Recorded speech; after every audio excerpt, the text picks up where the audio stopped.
Steph. 595 Republic X, Socrates, Glaucon. Of the many excellences which I perceive in the order of our state, there is none which upon reflection pleases me better than the rule about poetry. To what do you refer?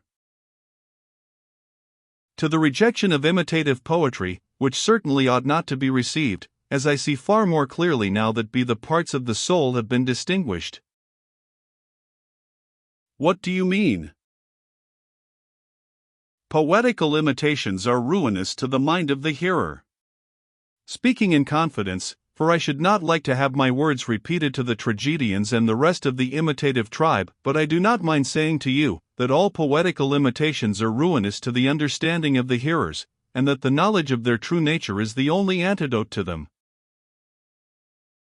Explain the purport of your remark.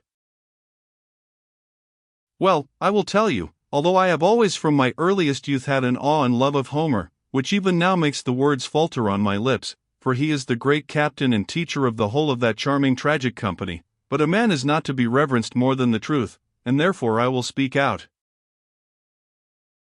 Very good, he said. Listen to me then, or rather, answer me. Put your question. The nature of imitation. Can you tell me what imitation is? For I really do not know. A likely thing, then, that I should know. 596 Why not? For the duller I may often see a thing sooner than the keener.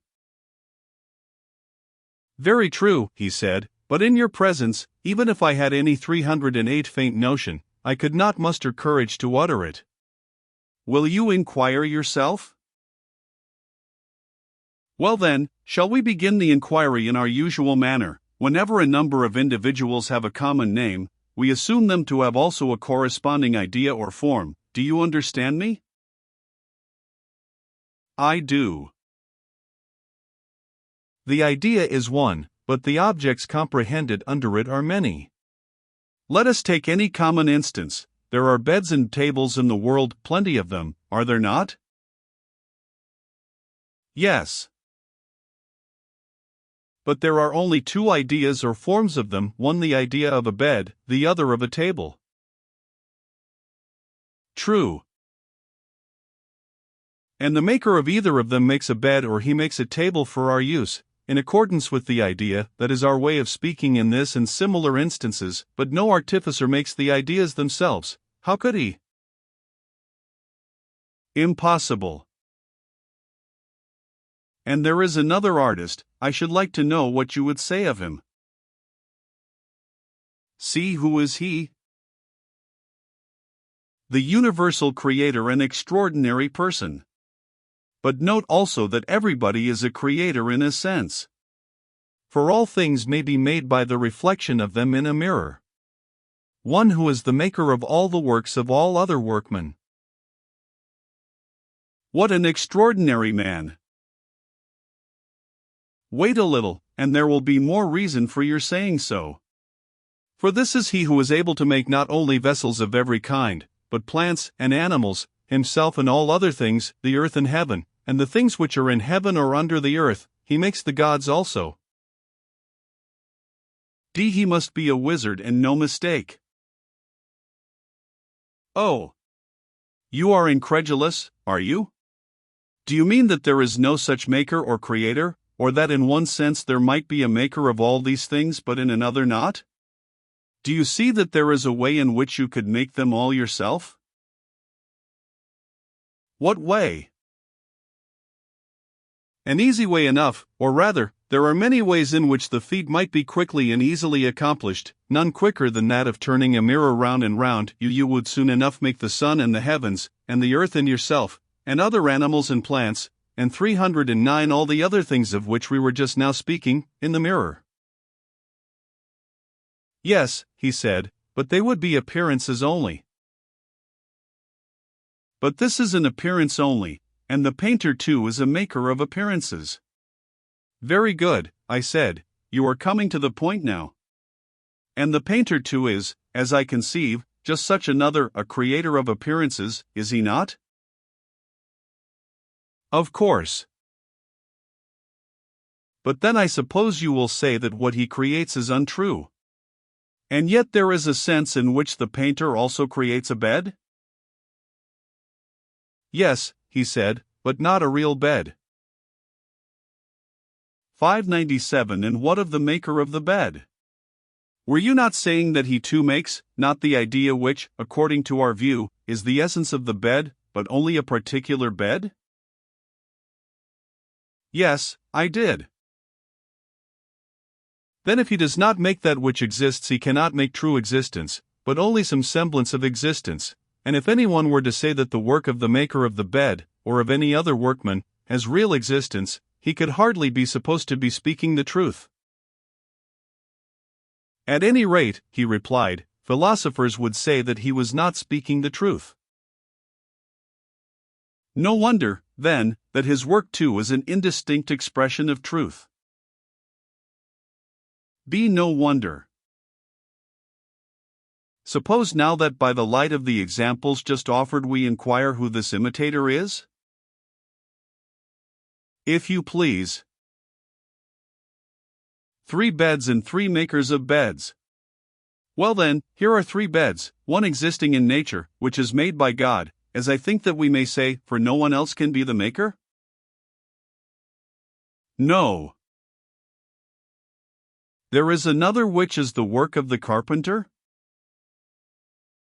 Yes. And the work of the painter is a third? Yes.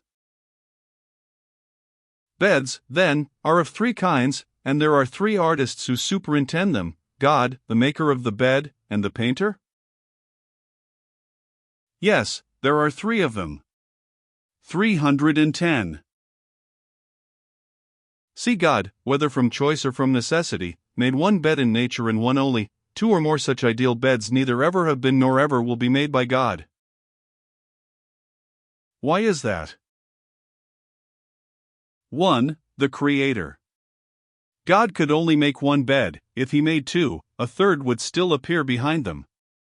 Because even if he had made but 2, a third would still appear behind them which both of them would have for their idea, and that would be the ideal bed and not the 2 others. Very true, he said. God knew this, and he desired to be the real maker of a real bed, not a particular maker of a particular bed, and therefore he created a bed which is essentially and by nature one only. So we believe. Shall we, then, speak of him as the natural author or maker of the bed? Yes, he replied, inasmuch as by the natural process of creation he is the author of this and of all other things. 2. The human maker. And what shall we say of the carpenter, is not he also the maker of the bed? Yes. But would you call the painter a creator and maker? Certainly not. Yet if he is not the maker, what is he in relation to the bed?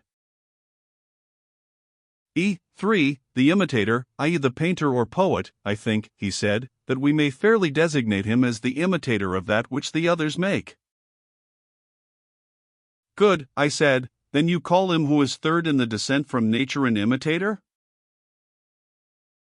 Certainly, he said. And the tragic poet is an imitator, and therefore, like all other imitators, he is thrice removed from the king and from the truth? That appears to be so.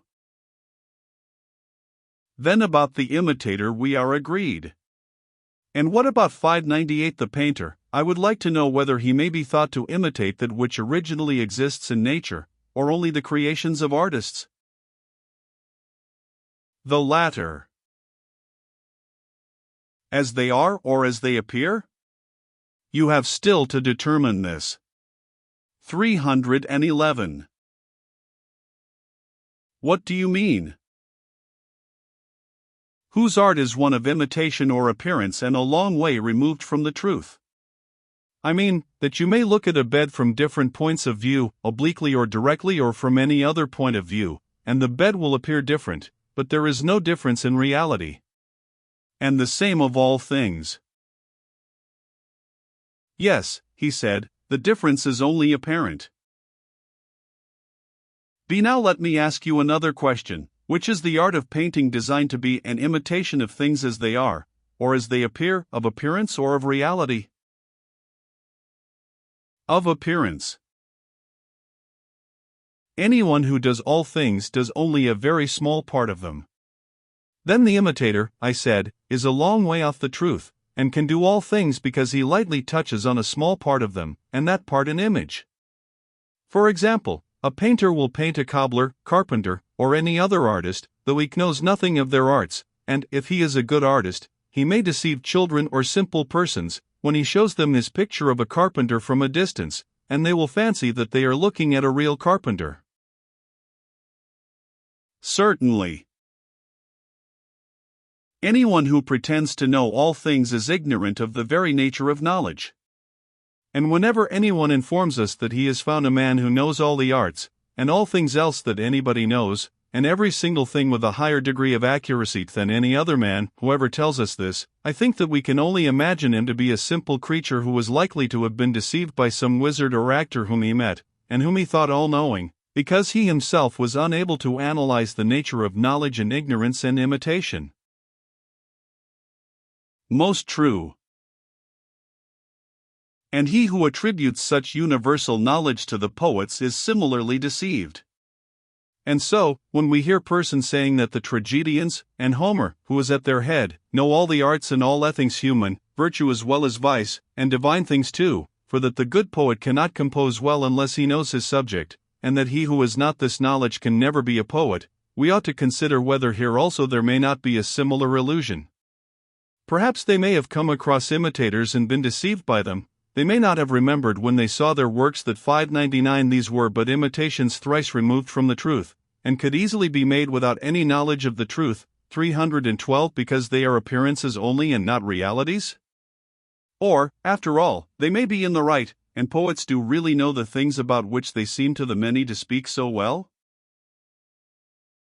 The question, he said, should by all means be considered. He who could make the original would not make the image. Now do you suppose that if a person were able to make the original as well as the image, he would seriously devote himself to the image-making branch? Would he allow imitation to be the ruling principle of his life, as if he had nothing higher in him? I should say not.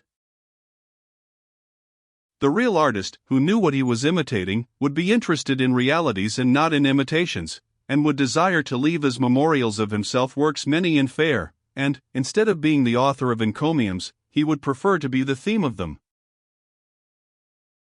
Yes, he said, that would be to him a source of much greater honor and profit.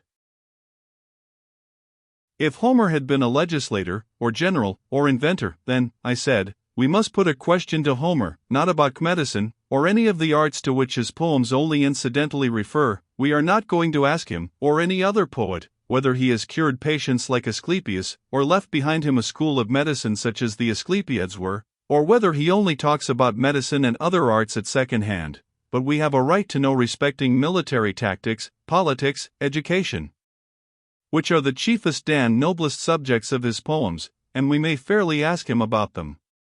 Friend Homer, then we say to him, if you are only in the second removed from truth in what you say of virtue, and not in the third, not an image-maker or imitator, and if you are able to discern what pursuits make men better or worse in private or public life, tell us what state was ever better governed by your help.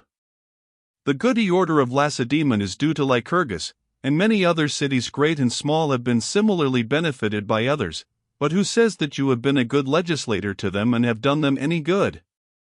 Italy and Sicily boast of Charondas, and there is Solon who is renowned among us, but what city has anything to say about you? Is there any city which he might name? I think not, said Glaucon, not even the Homerids themselves pretend that he was a legislator. 313. 600 Well, But is there any war on record which was carried on successfully by him, or aided by his counsels, when he was alive? There is not. Or is there any invention one of his, applicable to the arts or to human life, such as Thales the Milesian or Anacharsis the Scythian, and other ingenious men have conceived, which is attributed to him?